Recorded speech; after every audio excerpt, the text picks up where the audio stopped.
Man, what's up, everybody? Welcome back to another episode of EOS. It's 1090 Jake, man. I'm rocking with y'all and y'all rocking with me. And for this video, we're going to be speaking about a sheriff's son who was a SoundCloud rapper that slashed and stabbed one of his ops that was another rapper. Imagine being the son of a sheriff. Growing up, you probably think it was cool, your dad having a gun and a badge. At the same time, once you get old enough, you won't even want people to know. You don't need everyone in school calling you a snitch. And I'm sure with a father like that, there's expectations that come with it to carry yourself in a certain way. Don't mess up the family image. But I can say wholeheartedly, George Chronister, the son of Hillsborough County Sheriff Chad Chronister, didn't give a Going by the name ZChronik, George was a SoundCloud rapper from Tampa whose music was heavily influenced by Lil Peep, a punk rock looking rapper who tragically passed away in 2017, 2 weeks after his 21st birthday. He died from an accidental overdose, his body found on a tour bus without a pulse. Often speaking on death, drugs, and suicidal thoughts in his lyrics, you'd think his death would affect his fans in a way that would stop them from the drugs. But it seemed to do the opposite. The thrill of the gamble, a 50-50 coin toss, this pill could take your life, and you take it anyways. George seemed to be influenced by everyone and everything that was the opposite of his sheriff dad, recording himself with guns, even pointing them at himself. I don't know if it made him feel about that life, but normally killers aim at, other people. Video after video of drug use. He's got one with another rapper named Curb Lagoop throwing up suburban gang signs I've never seen before. Even shooting a music video behind a sheriff's truck. Was it George's dad? Probably. Either way, I don't know what hood in Tampa they're from, and I damn sure never heard of them when I lived there. But George would make noise in 2017 when he slashed his op in the face, then stabbed him. Atoss Dacco, a rap group named after Atoss, short for Alternative to Out of School Suspensions. It's where they send your ass when you get suspended from school. You get a dry ass jail lunch sandwich with a plastic bag of apple juice, and a cop sits in the room as they make you do math and crossword puzzles. I was probably at Atoss just as much as I was at Chamberlain High, cause I stayed suspended. Dacco, short for Drug Abuse Comprehensive Coordinating Office. This was a facility that treated teens struggling with drugs and mental health. So basically, this rap group was some suspended, depressed ass drug addict teens that expressed their struggles through music. February 26, 2017, around 10:30 p.m., ZChronik, aka George, went to Oakley's Grill with his boy Mika Puckett. I don't know if Mika had a rap name like Lil Puck or some shit, but if he did, I couldn't find it. While they were there, they ran into Atoss Dacco rappers Matthew Serro, known as Lil XEO or ZO. I don't know how the fuck to say his name, but him, Ryan Kaplan, known as Traplin, and Philip Manzi, known as Young Philm. So Serro was Lil ZO, Kaplan Traplin, and Philip Manzi Philm or Philm. A creative fucking bunch. Apparently, George's boy got his ass whooped by Atoss Dacco ZO, court records saying he was attacked and physically beaten. He called George a pussy for not doing shit about it. Philip was recording the fight go down, him and a girl talking shit to George, who I guess was standing there as his friend got mopped. The girl telling George on video, "That's how you're gonna feel." Young Philip's scary ass walked up in George's face screaming, "What the fuck are you gonna do?" Nothing. At this moment, time probably stopped for George. A millisecond feeling like eternity as his adrenaline pulsed. His friend on the floor getting flipped. This skinny ass kid in his face talking shit. He's outnumbered. This kid's recording and he damn sure doesn't want to look like his fucking friend. So what does he do? George turned into fucking ZChronik, the Suburban Savage, and upped out a knife, slashing fuck ass Phil in the face before stabbing him in the shoulder. Did he go too far? Absolutely. Would it make him famous? Hell yeah. George was arrested and charged with aggravated battery with a deadly weapon causing great bodily harm 2 days later. Young Philip had a 6-inch slash going down his face that was half an inch wide, and the stab wound to his shoulder had punctured his lung. But Deputy Dad was able to bond him out for $7,500, so his jail bid was short-lived. And like many in Florida, George's defense took the stand your ground angle, claiming George swiped the knife across Philip's face like a credit card machine because he didn't want to end up like his boy on the ground. The only problem was, George couldn't contain his inner Suburban Savage and decided to drop a diss track titled Slash Your Face. The very first words of the fucking song saying, "No fist fights, slash your face with my knife." Facing a max sentence of 15 years in prison and his defense not looking too good, the Suburban Savage decided to plead no contest, leaving his fate up to the court's decision. Mind you, his sheriff dad was probably tickling the balls of Judge Nash so things could go in their favor. Now, young Philip's mom wasn't having it, writing a letter to the judge introducing herself as a nurse in Carrollwood, Florida. She said she considered herself and her family good people trying to make a positive contribution to society and the world. She then requested the maximum sentence for the Suburban Savage for his evil and monstrous act. She said it was premeditated.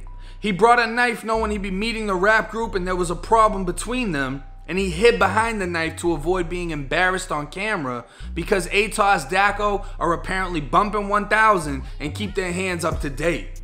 She claimed George was bragging on social media of scarring her son, nearly taking his eye out. He's made threats to her family and has used his followers to send death threats to his son, labeling him a snitch, saying he's been both physically and emotionally scarred. November 14, 2018, it was George's sentencing day and George had the mic.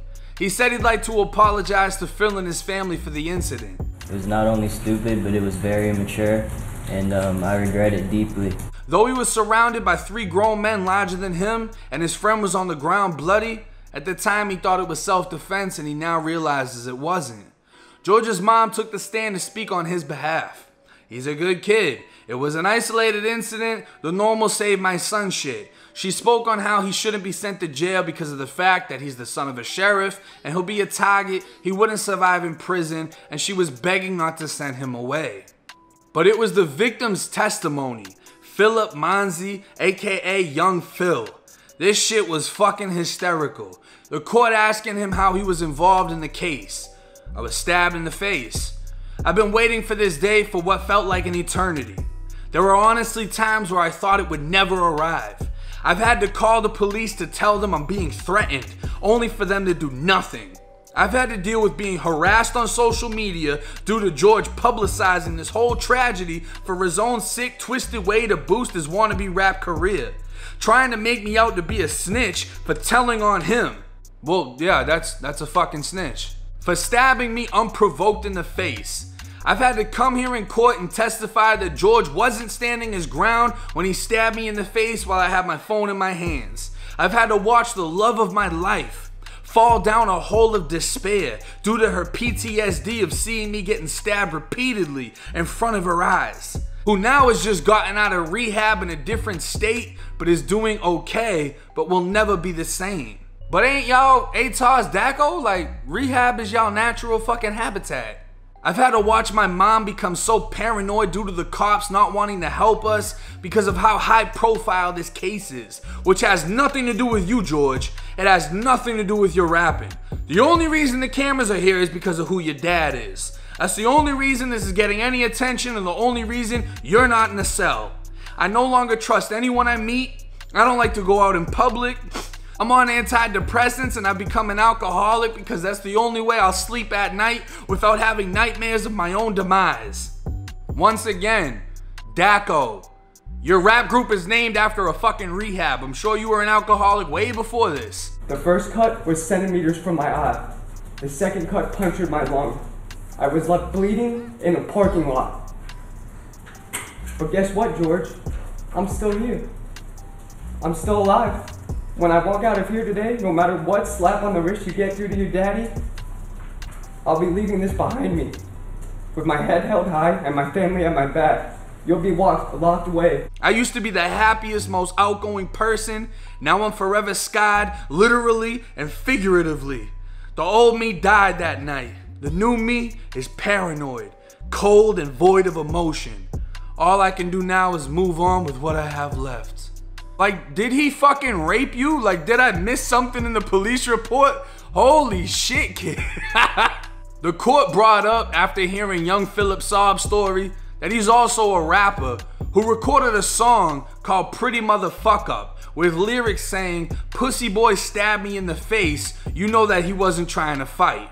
Oh yeah, he's real fucking traumatized. It was brought up that through investigation, George attacked Phil because he knew he couldn't handle Matthew Serro, who had just smashed his boy.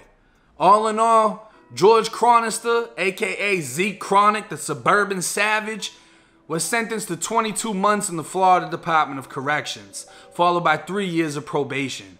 The DOC site stating he's been released on active probation, living back at home at his family's address. Atoss Dacco still rapped together with traumatized Phil wearing gold teeth and flexing guns. I guess snitching never affected his rap career because it never really was a rap career to begin with. But if 6ix9ine can make it, maybe he can too. Now I had a good time researching this video because I honestly don't take anyone in this video seriously. None of them are the type of rappers that talk about like killing people and all that. They're not on that level. But there are certain songs where they're hitting at violence, and it's funny because the victim, Philip, he's got songs talking about violence, talking about you better watch what you say, whatever. He's got a song talking about county with black and white striped jumpsuits. First off, Tampa, we got orange, bruh. And I looked you up. You ain't never been arrested before, so I don't know why the fuck you're talking about going to jail and this and that. But he's also a rapper that sat on the stand in front of the news and testified, and it was mad at the kid that he testified on because other people were calling him a snitch. And he's got this big stupid ass guy, probably thinks he looks cool, but he was shaking in court as he's testifying. He was visibly shook. And then in his songs, you know, now he's got guns and he's doing all the fake pose and fuck shit. But this is what comes with it. If you're not living that lifestyle, which I don't recommend you attempt to live that lifestyle, faking the bullshit isn't gonna get you anywhere. It's eventually gonna get you exposed. Whether you gotta sit in a stand with your fucking family and snitch on somebody in front of national TV, you gotta go up the road, you go to prison, you go to jail, and you find out what it is. Because I guarantee, and no disrespect to Philip, if you went to prison, you would have been a boy. I can tell you that right now. You would have went in there shaking and shit. Somebody would have scooped you up. Nah, I'm gonna treat you good, da da da da da. Then you would have been getting aired out in prison. That's just the sad reality of it. As far as everyone else in the rap group, I mean, I don't know.